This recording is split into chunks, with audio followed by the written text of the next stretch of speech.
I could slowly start to adjust and make those adjustments to my squat. Mm-hmm. And we can only find those things when we're doing tempo work. It's true. It's like a magnifying glass for movements. It is. And it's going to make you stronger. It is going to make you stronger. Once again, with that being easier on the joints by making you stronger. Yes. Which is always real nice. We got to be nice to them joints sometimes. Hi, guys, and welcome back to the Thick Thighs Save Lives podcast. I'm Kelsey. And I'm Isley. Hi, Isley. Hi. Surprise. It me. Oops. I was taking my headphones off. Fuck them headphones. If you don't know who Isley is our head coach of TTSL, which is our daily programming, amongst other things, community manager. Lots of community time. When Isley has been with CBG for a long time, but I first asked her, like, what do you think your Job title should be? She was like, I don't know. What did you even say? Like, I think you just said coach or something, right? Yeah, it was like something that like did not encompass everything that she does. And I was like, I feel like community manager. Yeah, they come up with the good titles here. You have the good titles here. Well, you're good at titling. Yeah. But I always say to Jess too, I'm like, I don't know. Everyone wears so many hats that it's just like when people are like, what do you do for work? I'm like, well, how long do you have? Yeah. Well, I'm like, I can tell you my titles. Yeah. But I still do this, that, sometimes this. And this, and that. This, and that. So many things. That's the thing about being in a small company, though, is that, like, you have your area, but also you have your hand in literally every single pot. Everyone. Yeah. Yeah. It's like our chosen sports modality. True. A little everything. A little bit of everything. But she's come a long way since our first podcast. I have. We started she's been on the podcast before. I have. What was your first topic? Body image and self-love. I remember. I was gonna say I felt like it was mental health one, but body image. We definitely went over mental health because body image has to do with mental health. Yeah. People forget. They forget your body and your mind are connected, and then how you speak to yourself impacts how you feel about yourself. Yep. Weird. It's weird. It's super weird. It's almost like that if someone else is talking super mean to you, it makes you view yourself really not nice, but you forget that you're someone else sometimes. Yes. Yeah. Also, Isley writes our habits of the week. I do write our habits of the week. And I feel like if you haven't taken part in our habits of the week or seen them or read them or participated, you really should because they're really good. They're fun. I like them. They're fun. They're fun. They're really important. Yeah, they're important. I try to choose things that either I notice a lot of, like if I'm in the group or in the app and I see that a lot of people are kind of feeling the same way. I'm like, all right, what can we talk about that helps us? I don't want to say like improve, but improve. Yeah. Because I don't want to say that however we're feeling is bad. Yeah. All feelings have a place and like there are no bad feelings. If that makes sense. What? Don't ask me if that makes sense. We're working on this. Sorry. Yeah, if that makes sense. No, that's not the word I was trying to repeat. Understand? Do you understand? I saw a meme about that the other day. And it was like, I'm not asking if it makes sense because I'm not worried about you understanding what I'm saying. I'm worried about me being comprehensible at all. I was like, yeah, I feel that. I was just working on the does that make sense? Does that make sense? But yeah, so there are no bad feelings the same way there are no bad foods. Like every feeling we are meant to feel for a certain reason to help us go through or grow or do whatever we need to do to be a human. Yeah. Or ourselves as a human.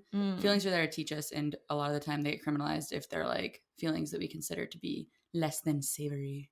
Especially for women. Yeah. I mean, there's more undesirable feelings for women than there are for men. That's just a fact. Not happy all the time. I know. That's where RBF came from, and I just hate that. What's the male equivalent to RBF? Yeah. You know what I mean? Like, they don't even have one. He's, like, serious. Serious. He's a pensive man. He's mysterious. Oh. See, this is what I mean about, like, the same feelings or expression. But we're just a bitch. But women. It's very different. But it's the same thing when we demonize feelings. Mm-hmm. And I was going over this with, like, my sister and my mom about, like, how we kind of like do that with anger a lot. Yes. Yeah. And like that's very much one that we kind of say like anger is a bad feeling. No, anger is a very important feeling. Mm-hmm. And it's important to understand what your anger is trying to tell you. Mm-hmm. Or like even sadness, as much as I'm someone who avoids. Anger is usually just sadness. Well, for some you, people. Yeah. Mm-hmm. For me, anger can be a lot of worry. Okay. And I know I've over the years identified with myself. If I'm worried about something, I feel a little bit out of control. Mm-hmm.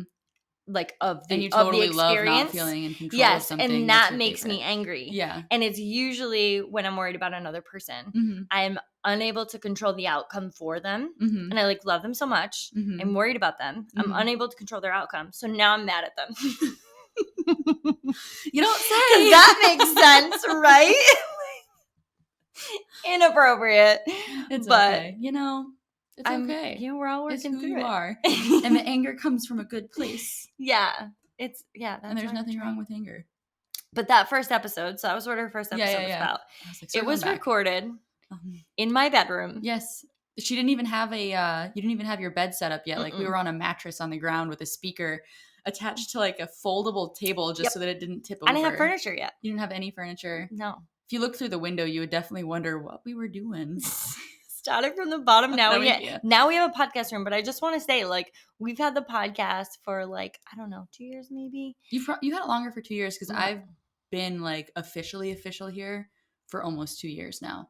Yeah. And you had the podcast when I still worked at Brick because I remember your first episode. And you're like, hey, we just dropped a podcast, and I was on the T, and I was like, cool, I'll go listen to it. Oh, I remember that you did listen to it, and I was like, oh, that's so sweet that you listened to my podcast. I think we're gonna be friends. Right. Oh, Brick. That's when I knew we were gonna be friends. Yeah. But that's true. We've had the podcast for about that amount of time, and Isley's been on it. And the first time she came on it was in my bedroom with absolutely no furniture and just a microphone attached to a folding chair. And now we're in a podcast room. A whole room. With like lights. Soundproof and lights. And we don't have to hear the neighbor's dog upstairs barking. Oh my God. We had to stop because of the neighbor's dog. Yeah. Oh my gosh. That was a nightmare. But we have come a long way. We have. I feel it. It's good. It's wild times. It is wild times. It's been some experiences together. Experiences. We grow though. Yeah. In today's episode, we are going to talk about some fitness stuff. We are going to talk about fitness. We're going to talk about some tempo movements. So we do this a ton in TTSL, but tempo work should be included in your programming. Any well-rounded program has tempo work. Yes. Like any of them. So you can tell them just what tempo is, first of all. Yeah. Because I was talking about tempo, and then like I think if you don't know, like if you don't reference it with fitness, you're thinking about like a song, like the tempo of a song. Yeah. Which is like it's sense. Similar. Yeah. But so tempo is like it's like referring to how like the speed you move the weight. Mm-hmm. So if you squat, you kind of have like your normal squat tempo, but if you are squatting with say like sometimes we'll say a 3-3-x1. The first number is usually going to be the going down. Mm-hmm. So the eccentric phase of the movement. Words are hard. English hard. It's my only language. But so the first number is usually going to be the down number, and so then the second number is going to be the pause or the bottom. Then that X that I said would either be the way up, and X just means explode, so as fast as you can, but sometimes you'll have a tempo on the way up too. Mm-hmm. And then the last number, that fourth number, is going to be at the top, your rest, your breath, your whatever. So basically when we're talking about tempo, we're talking about slowing down your movement. Mm-hmm. And we're talking about the speed of your movement in general. But usually when we talk about tempo work, we're talking about slowing down your movement and why there are some benefits to that. For an example of a squat like she gave. Mm-hmm. So if you were working on a 3-second tempo down, you would just be counting 1 Mississippi. Because we all know when you're doing tempo, it's like 1, 2, 3, 4, 5. Yeah, you're like 1. Or even sometimes you have the good 1. And you're like 1, 2, 3. And if you think about that as you're squatting, and you think about the number of mistakes that can happen while you're slowing down your squat from the top to the bottom. Yep. And so like number one, we're addressing any, I don't want to say imperfections, but we're addressing your movement. Yeah. Right? So if you have a deviation from what is considered like safe or desirable movement. Yep. And we're like seeing where it breaks down within that movement. And we're also working on some additional strength building. Yep. Yeah. Because your time and attention, you loaded. That's the you next. Loaded longer. You loaded. You're locked and loaded. That's the next like phrase you always hear when we talk about tempo is your time under tension. So, I mean, like on a very basic sense, like if you think about your, getting into a squat and, 8 reps takes maybe like 15 to 20, 25 seconds. When you're on a tempo, that's going to take twice or 3 times as long. So depending on the seconds that you're adding. Like, so your time under tension is much longer when you're doing tempo work. Yep. And that time under tension is good because it lets your muscles really feel what they're doing and lets you feel what you're doing. But it also makes lightweight feel heavy, which is great for the joints, or if you're feeling kind of beat up, or even like during, pandemic fitness when you just didn't quite have the weight that you're used to accessing. Oh, that's what I wanted to bring up too, is that when we talk about tempo work, you don't have to be using any weight at all. You can be doing body weight stuff is 100% tempo. So one of the things that like I usually do as part of a warm up is some tempo burpees where like I'm really breaking down the movement of a burpee where like you're getting down, you're into a plank, now you're like lowering down. And usually a burpee is more of an explosive movement. But when you break it down into small bite-sized chunks of a movement, you can really see efficiency.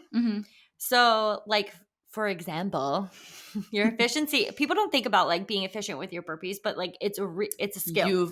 It's definitely a skill because like Kelsey and I will do burpees together and I've gotten better. Oh, yeah. But we can start out at the same pace, and because of your efficiency versus my efficiency, all of a sudden you're like slightly getting up a little faster than me. And then when we were at the same pace, suddenly by the end of our set, like a minute of max burpees, you're like 10 to 12 ahead of me, even though we started at the same pace. And it's not because I like slowed down because I was tired. It's because I was slower because I was less efficient, which did make me tired. Like there's a reason that you're tired.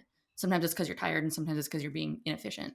100%. I love bringing up efficiency when it talks to when we talk about exertion, because your level of exertion is you're going to reach it faster if you're not quite as efficient. And people have done, we've done this when it comes to like wall balls, when you're kind of like lazy on your wall ball and you're kind of getting to the bottom of the squat and you're bent over, you are exerting more energy in your inefficient wall balls than you are if you are staying nice and upright and you are super efficient in your movement. The same thing happens with a burpee, a squat, pull up, any of these things where like your efficiency during those movements will make them essentially easier for you, quote unquote easier because there's this thing that's like it never gets easier, you just get faster. Yes, which is absolutely accurate, because ideally you're still pushing yourself to being like, oh God, why?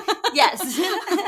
I'd love to remind people of that, because sometimes when they think, if even when I look at like games level athletes, you think of people who are really like have excelled in their fitness, and then you see them tired, you're like, oh my God, what does that mean for me? It doesn't mean anything for you. It means they're tired at their exertion level and you are tired at your exertion level, and we're both working really hard. So that's why when it comes to like newcomers and they're like, oh, it makes me feel better to see that you're tired. It's like, I'm going to be tired, you're going to be tired, and we're both going to be working to our levels of exertion. That relative intensity. Yeah. Like literally my favorite part of any of our programming, because we can do it with Laurel. We do Laurel's tired. I'm tired. We're tired. We're all tired. Yeah. We're all tired, man. We're all tired. This is happening. We're all tired.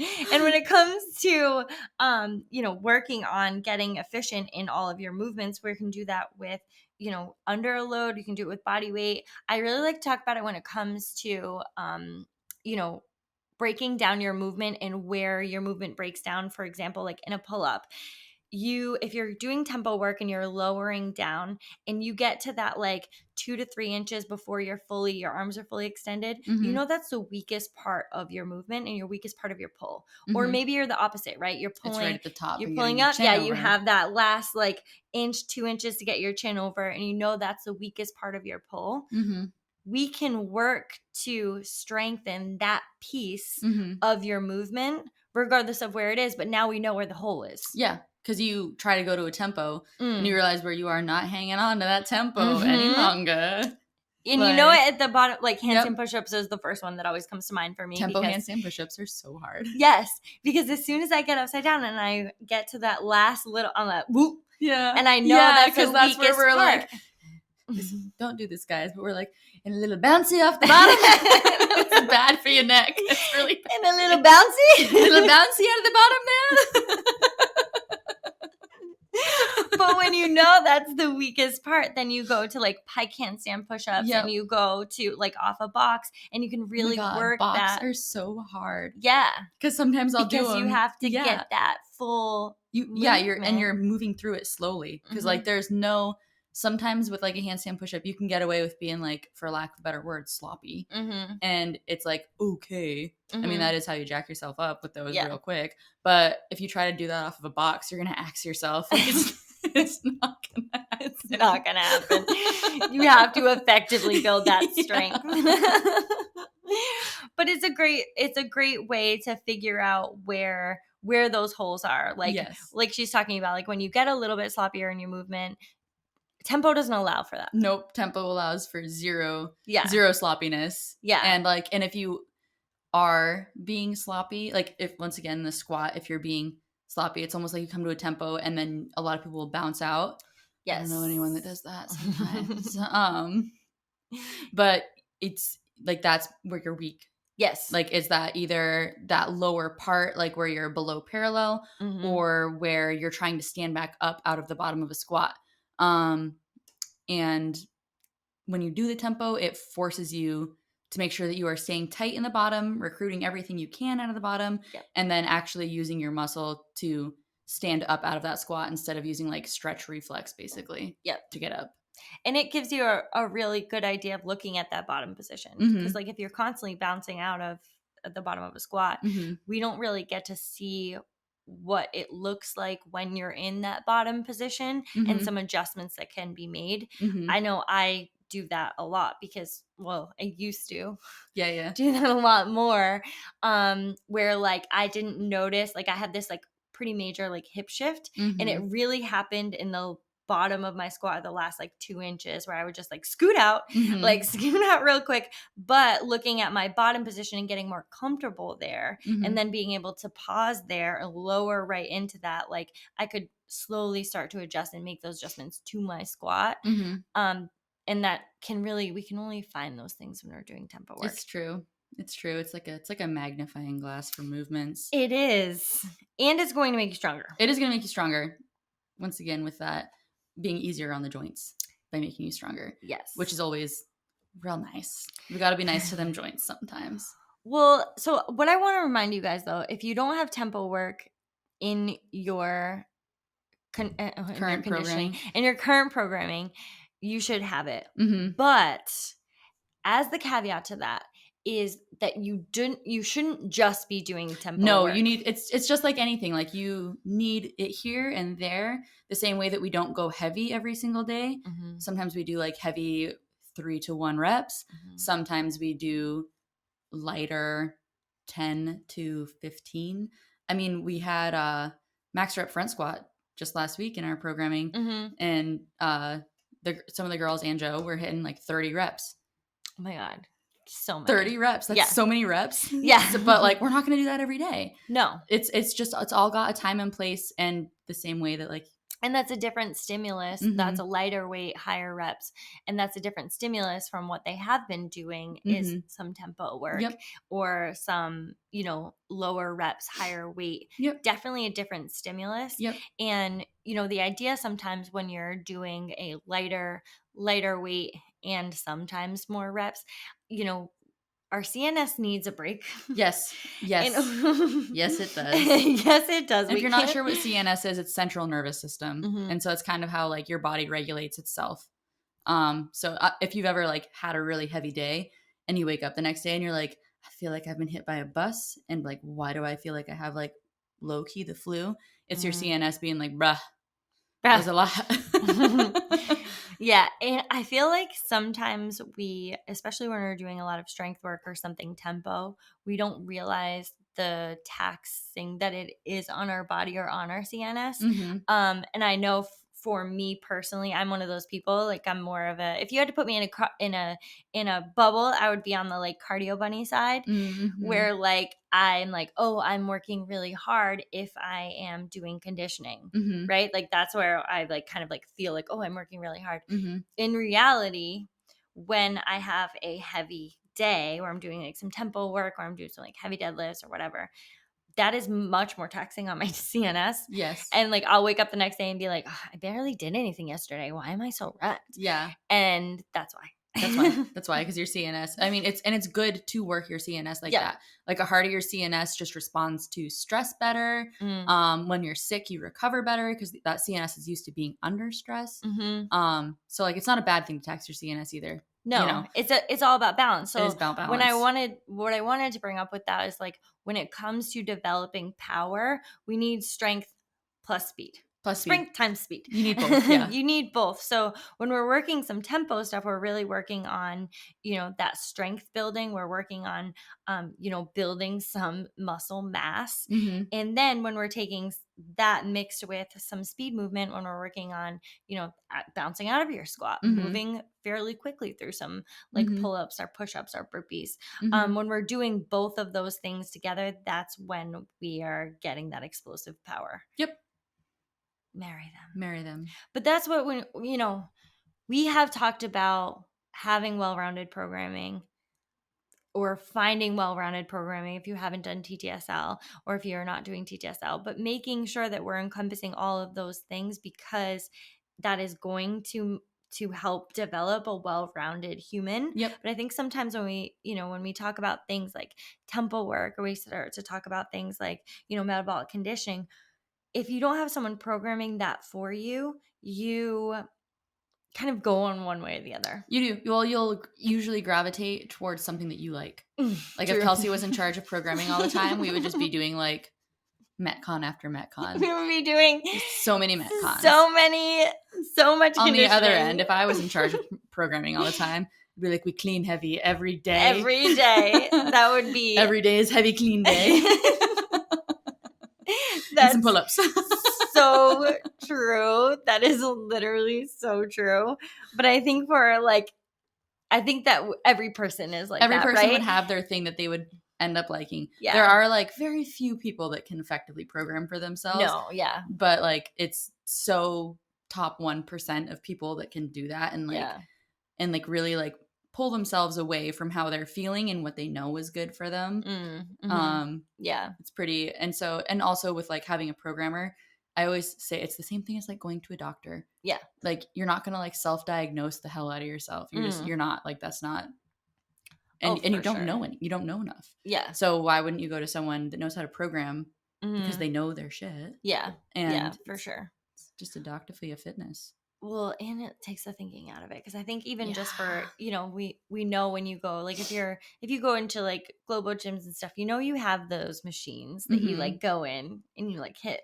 Yeah, because we did that shoot there and I was like, what is this? Well, you go into the machines and you hit the same ones. Yep. Every week. You hit the ones you're comfortable with. Yeah. And that's the same thing when it comes to programming. You kind of like go towards the ones you're comfortable with.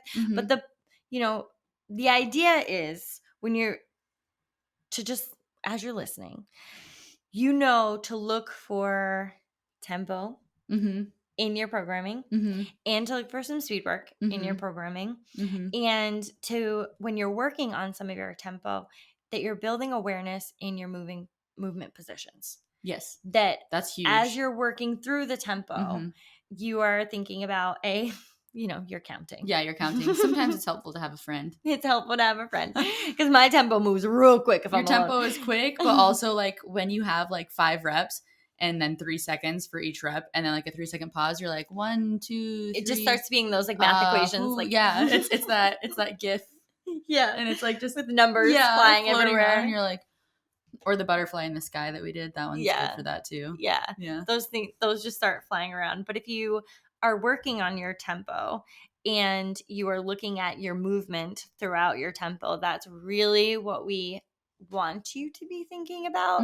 And part of that is for those of my people who don't have that much equipment and are just working with some body weight stuff. That is a great way to build some strength. Yep. Because you can move like very slow through your movements that will be really hard. If you've ever worked your way to the bottom of a squat very slowly, you know how difficult that is. If you've ever worked your way through a push-up from the plank position all the way, down to the floor or the apparatus you're using to bring your chest there, slowly, that's work. Yeah, tempo push-ups are also work for sure. Yeah, like if you're doing it on a box and you're working on your tempo, which I absolutely suggest because you are building strength through your weakest movements. Yep. You're building strength through your weakest positions in those movements where like usually, I know a lot of women who have said like, I get almost like who are working on getting their first push-up, that last like 2 inches from your chest to the ground where you usually have like maybe an ab mat or something. It's super hard. But what we can do when you diagnose that with tempo is build in work within just those like 2 inches. So we start to build that strength from your pushing position off the ground, which a lot of times, like think about burpees. That pushing position from the bottom of burpee is happening over and over and over. Yep. Like you're building that strength throughout a workout. And you might not seem like it because you're like, oh, well, I get to like bring my legs up. No. You're building it. You're building it. You're building it. We're slowing it down. We're identifying where your weakest part is in that movement, and then we're building the strength from there. I'm sorry, I had an inappropriate joke, but I don't know if I should say it. Well, you've already said it out loud. You had to think about that before you said that. Oh, the other thing that I wanted to say was, when we talk about collapsing, your knees collapsing. I think this is really common in a squat. Yep, it is, especially standing. Like it's usually not on the way down; it's usually on the way up. And we kind of notice where they start to collapse.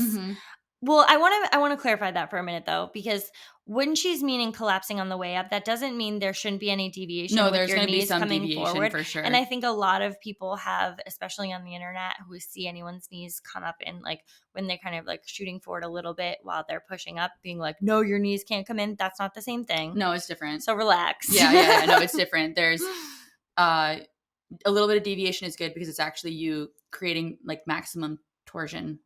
With your muscle, like maximum torque from your legs to stand that way up. When it's bad is like when the pressure is like forcing your knees in and down, and that joint is not meant to bend that way. And she thought that's more like a kiss. That's what I mean. I was like a kiss.